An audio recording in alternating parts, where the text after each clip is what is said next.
Jadi yang pertama ya,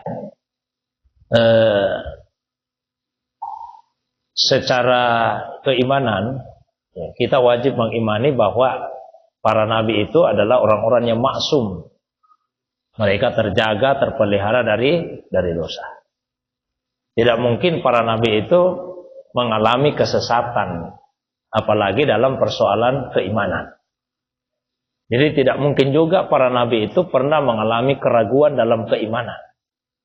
Ya, misalnya, kalau yang sering dijelaskan, kan dikatakan bahwa Nabi Ibrahim ketika melihat bintang, beliau awalnya menyangka, oh ini Tuhan ini. Tapi ketika bintang itu hilang, beliau mengatakan, oh bukan Tuhan, kok Tuhan bisa hilang. Tapi ketika muncul bulan yang lebih besar, beliau mengatakan, oh ini Tuhan. Tapi ketika terbenam, beliau mengatakan, bukan Tuhan. Besoknya lihat matahari yang lebih besar, oh sudah ini Tuhan ini. Tapi ketika terbenam, beliau kemudian kembali menyimpulkan, ini bukan Tuhan. Itu yang kadang disampaikan, Pak. Tapi ini sebetulnya menyalahi sifat para nabi yang maksum, yang terjaga, terpelihara. Ya, nah, terus kenapa muncul tafsir seperti itu? Ya sekurang-kurangnya ada dua penyebabnya. Satu, karena tidak membaca utuh. Tidak membaca ayat sebelumnya dan ayat setelahnya. Kan saya bacakan ulang ya. Itu tadi dimulai dari, kalau ada mushaf Qur'annya nanti bisa dilihat di rumah. Cerita tentang melihat bintang itu di ayat 76. Ayat 76. Falamma janna alaihi lailu ra'a kaukaban. Ketika malam itu gelap, beliau melihat bintang. Qala hadza rabbi. Ia berkata, ini Tuhanku. Itu ayat 76. Padahal ayat sebelumnya ayat 75 itu sudah disebut wa kadzalika nuri Ibrahima malakutas samawati wal ardi. Demikianlah kami telah memperlihatkan kepada Ibrahim kerajaan langit dan bumi. Waliyakuna minal mukinin, sehingga dia termasuk orang yang yakin. Ayat 75 itu. Jadi Allah sudah menyatakan di ayat 75 bahwa kerajaan langit, kerajaan bumi diperlihatkan kepada Ibrahim sehingga dia termasuk orang yang yakin. Masa tiba-tiba ayat 76 beliau menjadi ragu lagi, menganggap bahwa bintang itu Tuhan. Nanti di ayat 77 menganggap bulan itu Tuhan. Di ayat 78 menganggap matahari itu Tuhan. Jadi penyebabnya tidak baca ayat sebelumnya. Dan juga tidak baca ayat setelahnya. Ayat setelahnya di ayat 80. Wahajjahu qaumuhu. Kaumnya berdebat dengannya. Qala atuhajjuni fillah wa qad hadani. Apa kalian ingin mendebat saya tentang Allah padahal Allah sudah memberi hidayah kepada saya? Nah, maka konteksnya itu sebetulnya konteks perdebatan. Itu penyebab pertama. Penyebab kedua, Pak.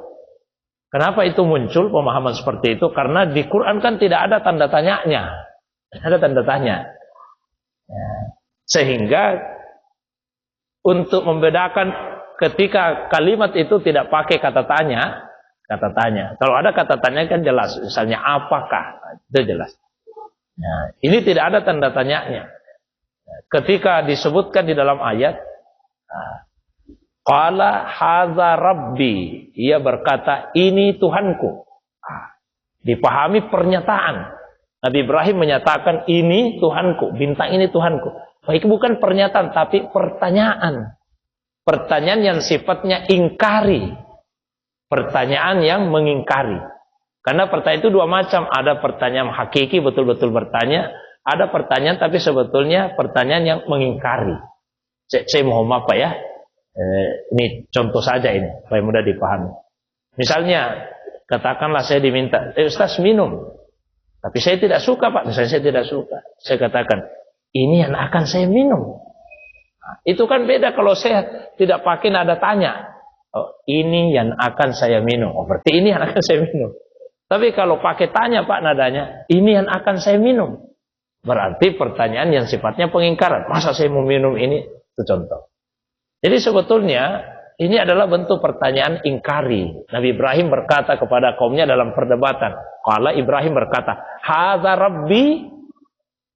Sehingga dibacanya begitu dengan nada tanya. Hadza rabbi, ini Tuhanku. Ini yang akan saya jadikan sebagai Tuhan. Nah, ada pertanyaan yang mengingkari. Nah, maka begitu terbenam, Ibrahim berkata, coba lihat kan terbenam. La uhibbul afilin. Saya tidak suka menjadikan yang terbenam itu sebagai Tuhan. Pengingkaran kepada kaumnya. Sama ketika beliau menghancurkan berhala-berhala. Dan beliau ditanya, anta fa'alta hadza bi alihatina Ibrahim, nanti di ayat selanjutnya di Al-Anbiya. Apa kata Nabi Ibrahim? Bal fa'alahum kabiruhum hadza, yang melakukan ini patun yang paling besar. Nah, ini sebetulnya perkataan pengingkaran. Ya. Kan Nabi Ibrahim pasti tahu betul bukan patung yang besar itu yang melakukan. Tapi beliau menyatakan itu sebagai bentuk pengingkaran. Apa kata kaum? Tidak mungkin Ibrahim. Masa patung yang begini yang tidak bisa bergerak menghancurkan yang kecil-kecil? Sebetulnya Nabi Ibrahim ingin menyadarkan kaumnya. Kalian sudah tahu dia tidak bisa berbuat apa-apa. Terus kenapa kalian jadikan sebagai Tuhan? Jadi ketika Nabi Ibrahim berkata yang menghancurkan yang besar, bukan berarti beliau mengakui itu. Tapi justru sebagai bentuk penolakan. Begitu kisahnya. Jadi ada dua penyebab kenapa kesalahan pemahaman itu berulang-ulang. Seperti yang disampaikan, mungkin ada yang sampaikan di mimbar, buku-buku dan sebagainya. Satu, karena tidak utuh baca ayatnya. Ada ayat sebelum yang tidak dibaca, ada ayat setelah yang tidak dibaca. Yang kedua, karena di Quran tidak ada tanda tanya.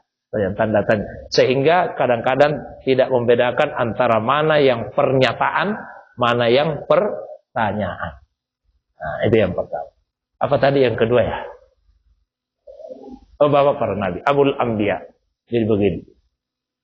Ada nabi, tapi anaknya durhaka. Nah, nabi pak, anaknya durhaka. Misalnya Nabi Nuh, kan anaknya durhaka. Ada nabi, anaknya menjadi nabi juga. Tapi tidak semua. Ya, paling satu saja. Nah ini Nabi Ibrahim, kedua putranya jadi nabi. Nabi Ismail dan Nabi Ishak. Nabi Ishak lagi melahirkan Nabi Yakub. Nabi Yakub lagi melahirkan Nabi Yusuf. Seterusnya ke bawah itu nabi-nabi dari Bani Israel. Dari Nabi Ismail alaihissalam kemudian melahirkan sampai ke Adnan. Dan itu adalah buyutnya Rasulullah SAW. Kan nasabnya Nabi beliau Muhammad, putra dari Abdullah, putra dari Abdul Muttalib, putra dari Hashim, putra dari Abdul Manaf, putra dari Qusay, putra dari Kilab, putra dari Murrah, putra dari Ka'ab, putra dari Lu'ay, putra dari Ghalib, putra dari Fihr, putra dari Malik, putra dari Nadar, putra dari Kinana, putra dari Husaimah, putra dari Mudrika, putra dari Ilyas, putra dari Mudar, putra dari Nisar, putra dari Ma'ad, putra dari Adnan. Nah, itu sampai ke Adnan. Ya, maka Nabi Ibrahim itu pertemuan nabi-nabi ini, sehingga beliau digelar sebagai Abul Anbiya, bapaknya para nabi. Mungkin itu. Wallahu a'lam bishawab.